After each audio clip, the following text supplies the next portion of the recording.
1:45 a.m. this morning, our officers initiated a traffic stop at Birdsville Parkway and Riverside Drive for a traffic violation. The traffic stop was 9 minutes long. It was during that traffic stop that the driver with his female passenger fled from our two officers. The chase on the radio was announced at 1:54. We believe the route of that chase was eastbound on Birdsville Parkway, southbound on Coheen, eastbound on 21st Street. They were passing Harding and eastbound on 23rd Street to the termination point of 23rd and Aqueduct. Again, that was 1:54. At 1:54, it's just about a minute, the vehicle crashes into a tree, and based on the evidence at the scene, both of our officers are at the rear of the vehicle. While we don't yet know all the facts at the termination point of the pursuit, we do know that our two officers fired the weapons, striking the male driver. Officers announced on the radio at 1:55 that they had been involved in a police action shooting.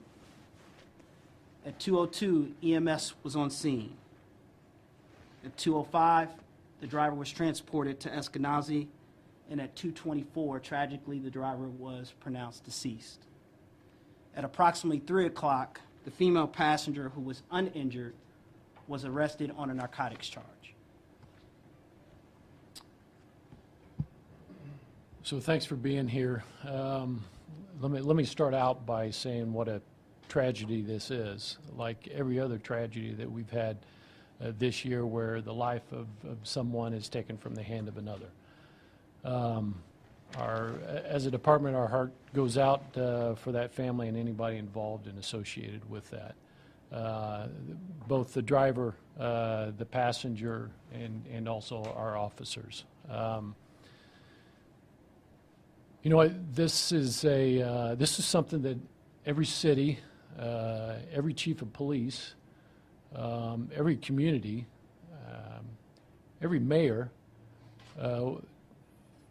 hopes that never happens, but it's happened here in Indianapolis, and I want to talk to you about how we move forward and what it is we're going to do. If you've listened to me for the last 6 months, then you know that the number that we discuss are the total homicide numbers and not necessarily just the criminal homicide numbers, because we believe that every one of those deaths is important. This death is no different. It will be treated like every other investigation where we've had a death at the hands of another. This happens to be 2 police officers.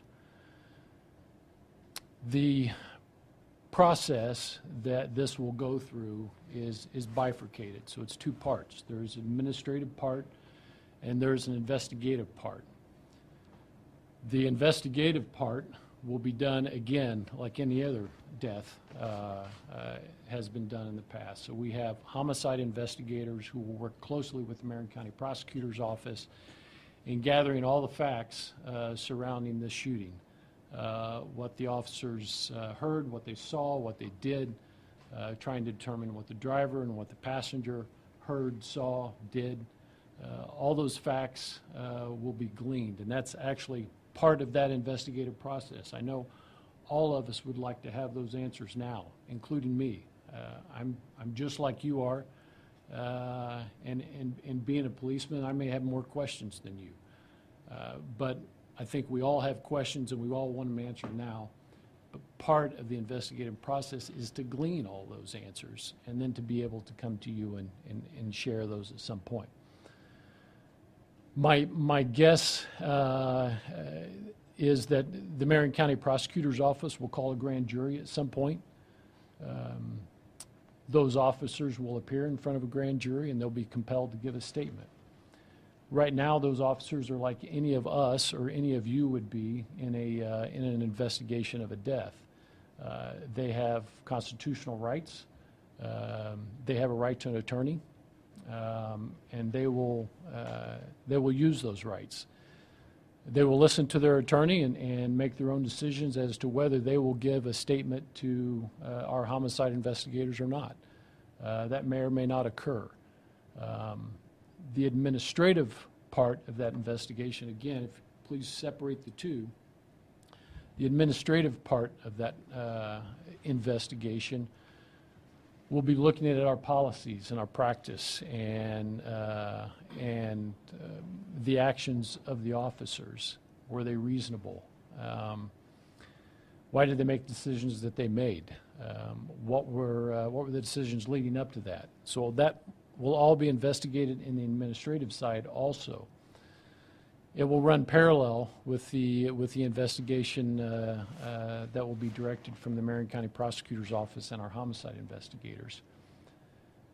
The issue is anything gleaned in the administrative investigation cannot go to the criminal side. So because of that, those officers are not compelled to give a statement until after their criminal investigation is completed. So what I anticipate until after a grand jury has met and made a decision as to whether there was any criminal intent on behalf of those officers or not. If there wasn't any, then those officers will be brought in and they will be compelled to give a statement. What typically happens is that statement, along with all the other information that our investigators on the homicide side in the prosecutor's office will be handing all that information over to the administrative side. Absent those things that may or may not be sealed in the grand jury. So that statement is something that we need in order to see what it is our officers did. And until I get that statement, we're really not going to know exactly what happened. The only other living witness that we know of is the female that was in the passenger side. I think it's my job as the chief of police, whether I have faith in the process or the integrity of the process, probably doesn't really matter to the community. I think it's what my job is to make sure that the community has faith and understanding in that process. And it's my commitment, and it always has been, is that I will do everything that I possibly can to make sure that that process is as open as possible and as transparent. I think wisdom says, and everything that I've ever been taught, I should be sitting here reading a statement to you so that I can be clear and concise and that all the questions are answered. In my view, in the past, I think the reason that we typically do that is because we're balancing so many things. There's an investigation about a death of an individual here in Indianapolis. And there are two officers that obviously I had a hand in that death. Those officers have rights. There's a investigatory process that is a process in and of itself, and we don't want to do anything that jeopardizes that. So I'm balancing that in one hand. You also have an understanding that all you really have is the physical evidence of the scene, and all you can do is sometimes guess and use your best experience in trying to determine what exactly occurred. And it's been my experience, if I were to do that, I could say things that might not necessarily be true. And a lot of times the things that we see today, 24 hours from now, either wasn't said or didn't happen or didn't occur. So I'm being cautious there also. We also have two individuals that are on the police department that have due process just like any other individuals, so I have to be careful about what I may or may not know about what they saw or did or what they said. So I probably really screwed up by not having a prepared statement for you, but I wanted to come out here and at least share the feeling and emotion of this is a problem and an issue that not only affects the police department, your chief of police, your mayor, but the community as a whole. And my expectation is that all of those entities and all of us can have an open and clear discussion as we move forward to the extent we can within the parameters of the process. So, you know, it would be great to sit here and tell you tomorrow we'll have more information, but I don't know that we will because of the way this, because of all the complexities that I just explained to you. But I will tell you that I've spent all morning. This occurred at, I think my first page was 2 in the morning. After being at the scene and seeing firsthand to the extent I could what had occurred, I started making a lot of phone calls of people within the community, whether it's faith-based or people that I feel have influence. Had a conversation with the mayor, and I think the mayor, I know the mayor understands and is supportive of that this be open and transparent. And I think you also know this is a true test for me in our police department and our city, in the mayor's office for also, as well as with our community. Dr. Hampton has also been in discussion with him. He has also been reaching out. Assistant Chief Taylor has been reaching out. We will continue to do that so that we can answer questions that the community may have to the best of our ability, and at the same time messaging out an understanding of those two processes, both the administrative and the investigative. Any questions of me? Chief, obviously you're trying to keep the process open and transparent, but then again, you also are right now in the fact-finding phase. So while you may not be able to speak directly to the facts of what happened yesterday, can you at least explain to us and the folks who are watching or reading later, what is the department's process for discharging a weapon and using lethal force? So we have policy and training around that. It's what a reasonable man would believe when his life or the life of someone else is threatened. So we have to assume that that was the mindset of those officers when they pulled that trigger. I don't know what they knew, what they heard, or what they saw, because we don't have those statements that are so crucial. What can you tell us about the officers themselves as far as their years on? Both of them from the same class, recruit class 14. I'm sorry, 10. They came on in 2014, so both officers have about 3 years of experience. Do you have any body cam? Our officers were not wearing body cams. We do not have a pilot program going on right now, so none of our officers. There was no dash cam. We have maybe a dozen dash cams in there with our interdiction unit. Our normal patrol officers don't have dash cams. Chief, is there any witness testimony about the suspect reaching for something? What can you tell us about the reaching for something? I don't have any witness information. The only witness that we have, other than the officers, is the female that was in the driver's or the passenger side, and I'm not privy to any information that she has about reaching. Can you tell us how many times their weapons were fired, and if both of them fired, how many times each? So that's one of those. If I gave you a number, I may be wrong, but multiple, and both officers shot. Was the victim in the car or outside the car? The driver was in the car. What was that original traffic violation? I'm not sure. Chief, is there anything more about the chase itself, the manner of the chase, whether the suspect was driving wildly or anything that might have informed the officer's decision on how they approached that vehicle? So the only thing I know would be what is in the CAD, but again, because we haven't had those conversations with the officers, and he just explained the path.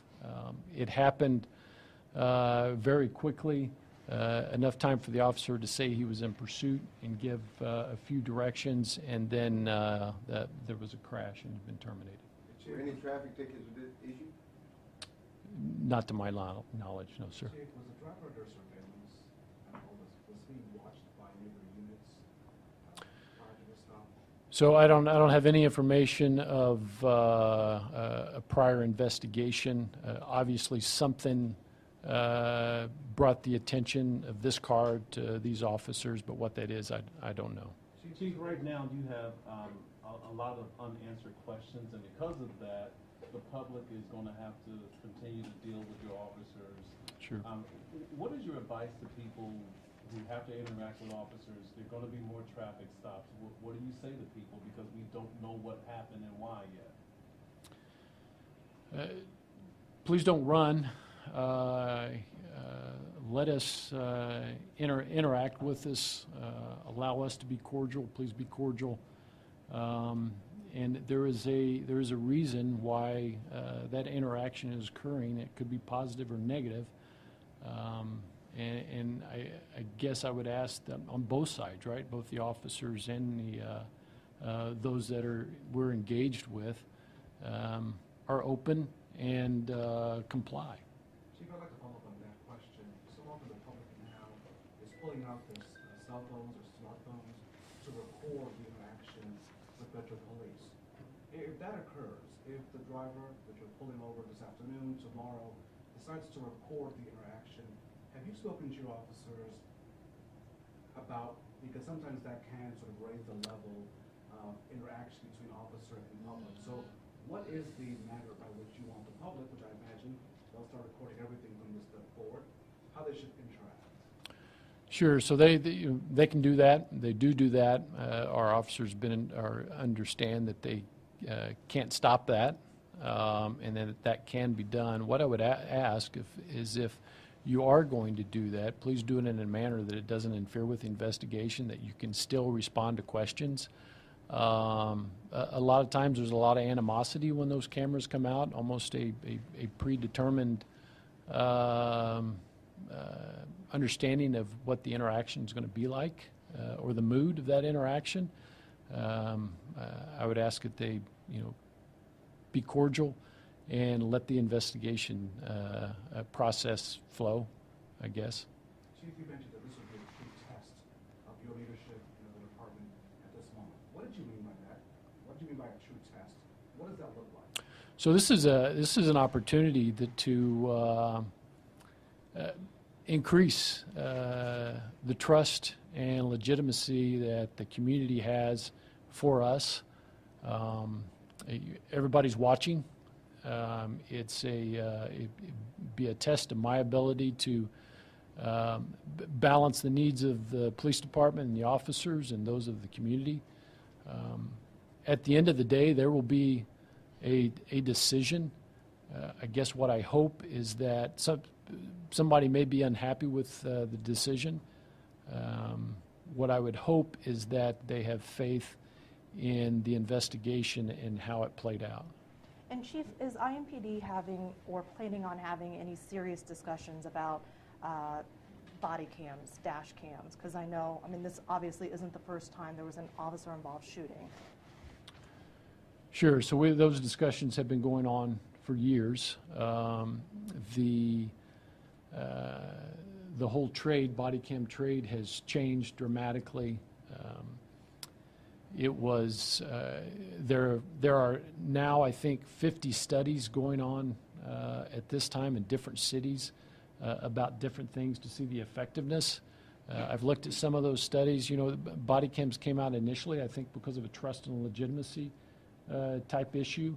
There was a study in a city in Texas that looked at that and saw that the community engaged with those that, when they engaged with those that had body cams and those that didn't, it really didn't change the opinion of the community.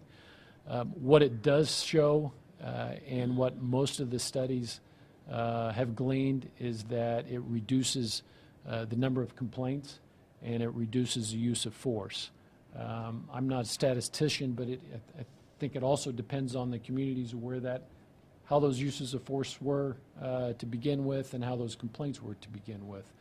I think it's a great tool. It's something that we strive to have.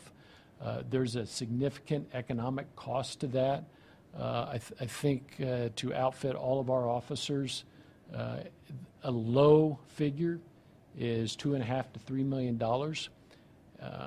The state of Indiana has legislation that dictates how long you keep that information. The storage is the real cost. We are starting to see storage costs go down, which may make it give us a greater opportunity to get into that market. There are all kinds of things associated with body cams that need to be considered.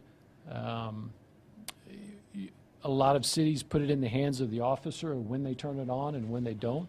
There may be policy around that, but how do you enforce that? You would have to sit and watch all the video all day long in order to determine whether I turned the video on when I went to a run or not. That takes capacity in a unit. If I don't turn it on, there's a critical situation. I don't know, and trust and legitimacy is a problem. I don't know that you'll believe me when I say I forgot. So that's something we have to deal with. If that's the perception, then I need an automatic trigger, right, that turns that on. So we're waiting for the industry to get a little better so that we can protect both the community and the officers. Speaking of the community, a lot of times when we have these type of situations, these are really the things that occur after are more symptomatic of what the police department's relationship is with the community that it serves. How would you describe IMPD's relationship with the community as a whole, and how do you think that'll bear out as we go forward, as you folks try to figure out exactly what happened? Optimistic. I've been on the police department for, this is my 27th year. Always felt that Indianapolis was a great community and that we had good relationships. I know there have been times where those relationships have been strained. I hope the last work in the last year and a half that we've been able to overcome any issues that might exist. I know there are members of the community that are always suspect of police department, and their perceptions are different than maybe mine are. We have spent a lot of time in the community trying to grow those relationships. So when something happens like this, that there is enough trust to have some open conversations and crucial conversations, and let things play out process-wise. There was no weapon found in the car.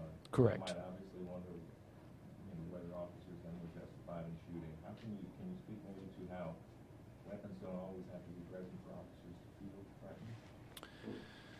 So in general terms, yes. I don't know what the actions were of the driver or the perceptions of the officers were. All I know is at some point, in order to be within policy, they had to be in fear of their life or someone else. So there had to be something that was done in order for that to trigger that kind of mindset in our officers, in order for them to process that and then engage that trigger. So you've reached out to community leaders. What's next for you in this situation? Continue to do that. Take a look at the response, quite frankly, with you after this interview. Continue to reach out. There will be people. There are people that I reach out to that I'm comfortable reaching out to because I have in the past. My guess is there will be people that will want to reach out to me now that maybe I haven't engaged in the past, and so it's an opportunity to build that relationship and have some of the same discussions. Now, what point? In those initial 9 minutes of the traffic stop, what happened? What did the officers know at that point? Did they run their names, the license plate, anything like that? Based on the CAD, we know that they had received information from both the passenger and driver and ran that information. That's all I know at this point. At what point will you release the females? A criminal history wouldn't have come back at that time.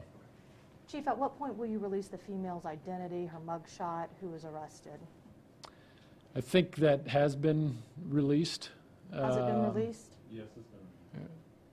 Okay, You never mind. touched on this before, but can you reiterate to the community the importance of not running from the police when you're stopped? So I don't understand that. So why you would run from the police? And that's probably my perspective, and because I am a policeman. But at the same time, I know I know there's a perspective of, there's a fear out there also in some of our communities. Give us an opportunity. If you don't run from us, there's an opportunity for us to engage, to help. We're trying to change the mindset within the police department, and it's been very easy because I think that mindset has been there, so that our officers, the engagement should be one of they're a person, they have value, they have they may be a son, a daughter, a father, a mother, a brother. And you have to take care of the situation, but at the same time you can respect, and so that interaction should be respectful, and that's the expectation of all the officers. So if you don't run, things will be situations will be better.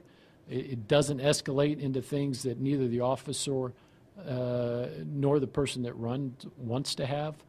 I think we're all adults, and most of us can sit down and have those conversations. We do a lot of training with our officers about de-escalation and recognizing people that are afraid, anxiety, have other issues, and be able to recognize those and work through those in a way to where we can calm those situations down. So please don't run from us. I don't know of anything good that's happened from that, whether it's additional charges or falling down or accidents or whatever that is. It's best just to have that conversation with us and let us complete that investigation. If you run, have you broke the law? If you run, have you broke the law? We'll take a couple more questions. It depends. I mean, if you haven't broke the law- Just running? No. No. No, sir. So it doesn't No, sir. justify somebody being in fear of their life and shooting somebody if you haven't broke the law. Sure, and that's not what we're talking about here. You're talking about the goodness of Indianapolis. Are you concerned at all about the Ferguson effect? And if so, sir, are you prepared to deal with any kind of backlash that may occur because the public may not, we hope that they do follow the law, right? But they may act out unnecessarily. So I would be wrong not to think of that. The expectation is that that won't happen, but we will be prepared for it. And I think engaging the community, we'll have a better understanding of if that is going to happen, and I think we'll know. Do you know off the top of your head how many fatal officer-involved shootings have been in the last couple of years? This year, this is the only one. Last year, I think we can get those stats off the top of my head. I don't. Okay, thanks, guys. Thank you. Thanks, appreciate it.